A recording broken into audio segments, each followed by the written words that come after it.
आप देख रहे हैं अल्फा डिफेंस हिंदी में आपका स्वागत है।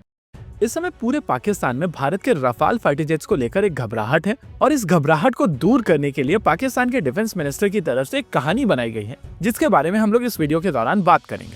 कल शाम को सोशल मीडिया के ऊपर एक पोस्ट चलाई जा रही थी, जिसमें कहा जा रहा था कि पाकिस्तान की तरफ से भारत के रफाल फाइटर जेट्स को जैम किया गया है और नेचुरल था कि कुछ ही देर में ये स्टोरी पूरे सोशल मीडिया के ऊपर फैल गई थी। आइए समझते हैं इसको थोड़ा और डिटेल में। कल शाम को सोशल मीडिया के ऊपर एक रिपोर्ट निकल कर आई थी, जहां पर कहा गया था कि पाकिस्तान ने भारत के रफाल फाइटर जेट को बॉर्डर के पास जैम किया था। और ये रिपोर्ट निकल कर आई थी पाकिस्तान के डिफेंस मिनिस्टर के एक बयान को लेकर, जहां पर ख्वाजा आसिफ ने कहा था कि भारत के रफाल फाइटर जेट अप्रैल 29 और 30 के बीच में बॉर्डर के करीब ऑपरेट कर रहे थे और इस ऑपरेशन के दौरान भारतीय वायुसेना के रफाल फाइटर जेट्स को पाकिस्तानी एयरफोर्स के जेट्स ने जैम कर दिया था। जिन पाकिस्तानी जेट्स को लेकर यहाँ पर बात हो रही है वो J-10C एयरक्राफ्ट है और जिस हैंडल की तरफ से सोशल मीडिया के ऊपर इस पूरे नैरेटिव को चलाया गया था वो एक टर्किश हैंडल था।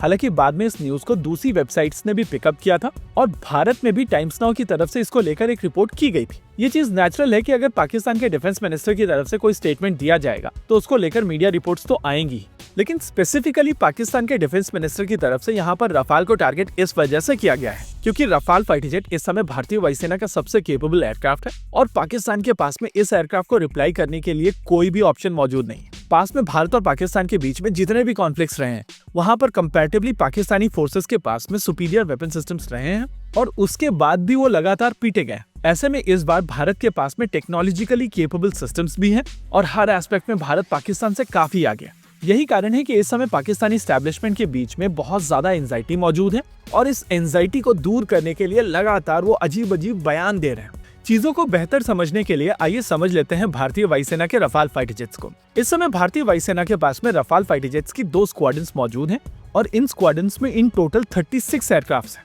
इन फाइटर जेट्स की एक स्क्वाड्रन हरियाणा के अंबाला में है और दूसरी वेस्ट बंगाल के हासीमारा में, यानी कि एक स्क्वाड्रन में रफाल फाइटर जेट पाकिस्तान की तरफ डिप्लॉयड है और दूसरी स्क्वाड्रन काफी हद तक चाइना सेंट्रिक है।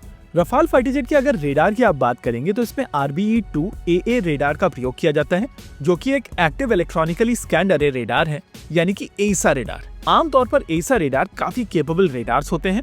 इनमें फ्रीक्वेंसी एजिलिटी होती है, नैरो बीम होती है, लो प्रोबेबिलिटी इंटरसेप्ट यानी कि LPI होता है, रैपिड बीम स्टीयरिंग और built in electronic counter measure systems भी होते हैं। अब अगर आप पाकिस्तान के इस क्लेम को समझेंगे तो इनकी तरफ से कहा जा रहा है कि एक J-10C aircraft conventional KG-600 jamming pod के साथ में रफाल फाइटर जेट के एसा रेडार को जैम कर देता है, साथ ही साथ इसके सॉफ्टवेयर डिफाइंड रेडियो को भी जैम कर देता है। देखिए, जैमिंग का बेसिक है कि आ रहे सिग्नल को आपको पहले इंटरसेप्ट करना पड़ेगा और उसके बाद ब्रूट फोर्स जैमिंग आप कर सकते। लेकिन एसा रेडार के केस में जब आपकी फ्रीक्वेंसी ऑफ ऑपरेशन अजाइल है, यानी कि ये बहुत जल्दी बदलती जा रही है, तो आप आ रही वेव्स को कैसे स्टडी करेंगे। दूसरी चीज, इस तरीके के रेडार में काफी नैरो बीम का प्रयोग किया जाता है और इस वजह से भी इसको जैम करना और ज्यादा मुश्किल हो जाता है। लेकिन जो चीज चीजों को इम्पॉसिबल लेवल पर लेकर चली जाती है उसको कहते हैं LPI, यानी कि लो प्रोबेबिलिटी ऑफ इंटरसेप्ट। एक्चुअली इस तरीके के रेडार अपनी पीक पावर को मैनेज करते हैं और ड्यूटी साइकिल्स को लंबा रखते हैं। देखिए, ड्यूटी साइकिल को समझना जरूरी है। देखिए, आमतौर पर रेडार कंटिन्यूअसली रेडिएट नहीं करते हैं। ये बेसिकली एक ड्यूरेशन के लिए सिग्नल्स को बाहर की तरफ भेजते हैं और फिर थोड़े समय तक बंद रहते हैं। इस पूरे प्रोसेस को आप ड्यूटी साइकिल कहते हैं, यानी कि on end of. LPI type के रेडार्स में ड्यूटी साइकिल लंबी होती है, यानी कि ये कंपैरेटिवली ज्यादा देर तक ऑन रहते हैं और इसी वजह से इनको ज्यादा पावर के साथ में रेडिएट करने की आवश्यकता नहीं पड़ती है। इसके अलावा क्योंकि यहाँ पर पीक पावर कम होती है, इस वजह से एनिमी रेडार से आ रही रेडिएशन और नॉइस के बीच में डिफरेंस समझ में नहीं आता है।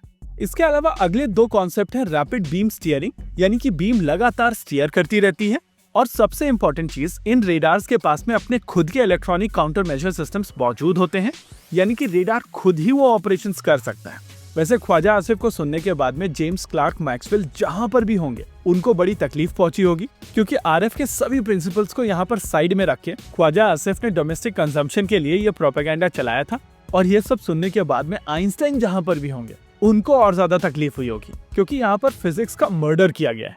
इसी के साथ आज के इस वीडियो में रखते हैं केवल इतना ही। वीडियो को अंत तक देखने के लिए धन्यवाद। देखते रहिए अल्फा डिफेंस। जय हिंद।